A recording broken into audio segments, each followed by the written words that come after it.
Doctors are not exactly known for having laid-back, ultra-healthy, well-balanced lifestyles, but I did pick up a few healthy habits as a result of my medical training and on the job. Let's get into it.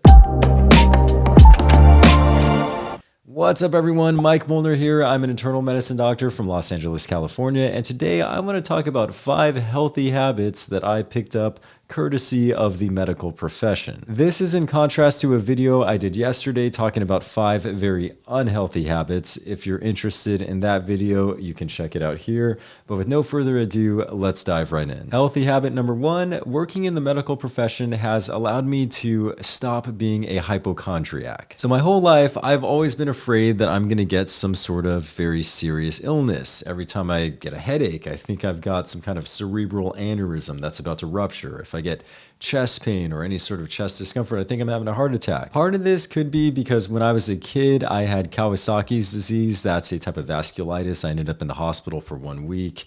And I think that left an impression on me because ever since then, I've always been very afraid of disease. Now, things actually got worse when I was in medical school because I learned about hundreds of diseases that I didn't even know existed. But then once I started working on the job, actually taking care of patients, I started to realize that many of these diseases that I was really afraid of are actually really rare. And most of the time when you have symptoms like headache or chest pain, for example, it's not anything life-threatening. Additionally, I learned the signs to look for to determine when a symptom is potentially serious. Just to give you an example of this, a couple weeks ago, I had kind of like this pain in the left side of my chest. And it happened when I woke up in the morning. And so I was a little worried about it at first, thinking, I'm getting a little bit older. Maybe this is something cardiac, like a heart attack. But then I thought back to medical training and thought, okay, at least I'll do a basic physical exam. So I actually listened to my heart, sounded fine. Then I pushed on my chest and I noticed that I could reproduce the same sensation by pushing on the chest wall. Then thinking back to the previous evening and I had gone skateboarding and actually took a couple pretty bad falls, then it became obvious that this wasn't anything cardiac or potentially life-threatening. This was just musculoskeletal as a result of, well, probably falling on my skateboard. So that's an example of how medical training finally allowed me to overcome being such a hypochondriac and freaking out about the thought of having a potentially serious disease. Okay, number 2, the next healthy habit that I have is I think working in the medical profession requires you to have at least some baseline healthy lifestyle. I know that sounds pretty vague and useless, so let me explain what I mean. In hospital medicine, we do pretty vigorous work. It's 12-hour shifts. Oftentimes we'll do this 5 days in a row, sometimes even 7 days in a row. And you really have to take care of yourself if you're going to be in that line of work.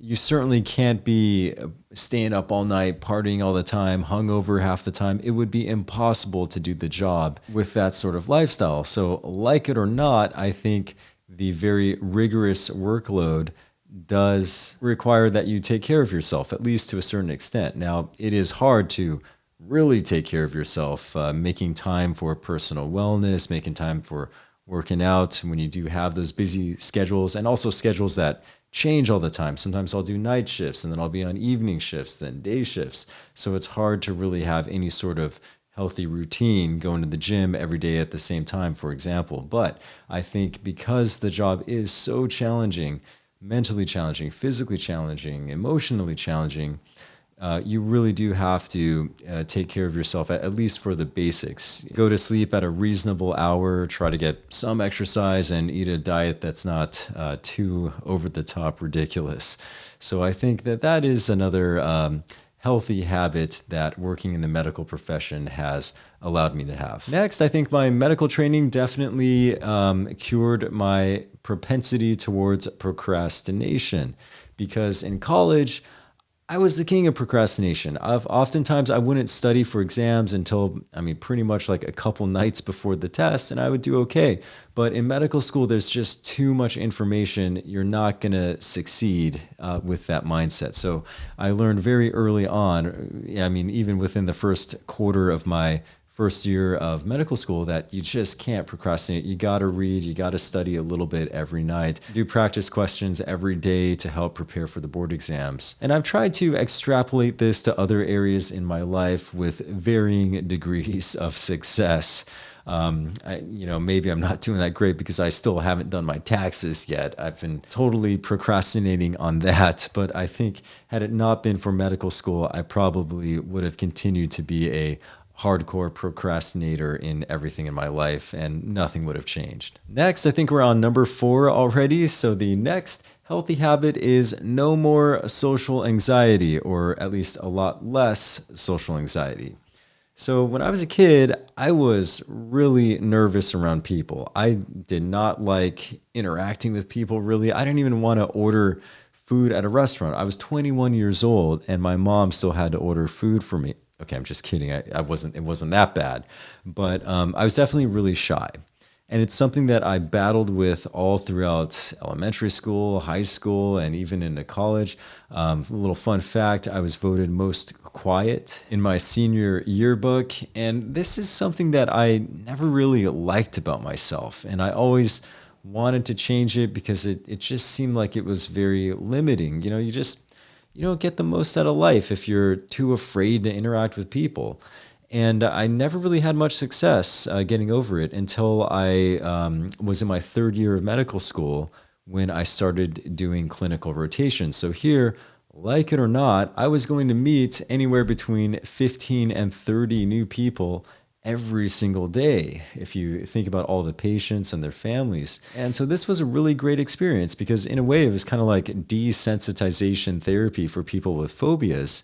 Just having that exposure, having that daily interaction with so many new people finally allowed me to start feeling more comfortable in my own skin. And eventually I found something pretty remarkable start to happen. After interacting with people all day long at work, I would find myself coming home to my apartment and actually saying hi to people when I passed them in the elevator, which would never be the case before.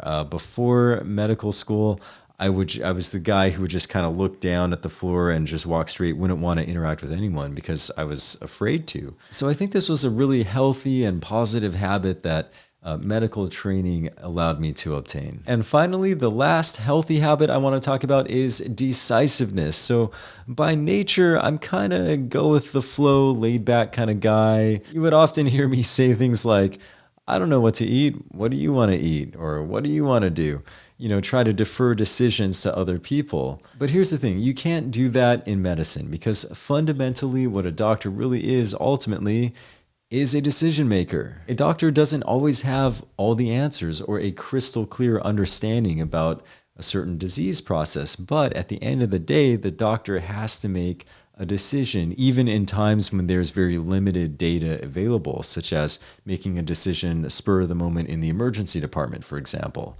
And so this was something that I really didn't get comfortable with in medical school. This would have to wait until residency training, probably deep into my 2nd year of residency, when I finally had to take responsibility for making decisions like when is a patient stable enough to leave the hospital and go home? Or conversely, after meeting a patient in the emergency department, is this somebody who is really sick enough to require a stay in the hospital? So these are examples of decisions that I had to become comfortable making. And I think this also spilled over into just my daily life. I feel a little more confident in making decisions and sticking with it. Okay, that's it. So that's 5 healthy habits that I think the practice of medicine and medical training helped me to obtain. If you like medical or medical adjacent content like this, feel free to hit the subscribe button there or check out another video here, and I'll see you guys next time.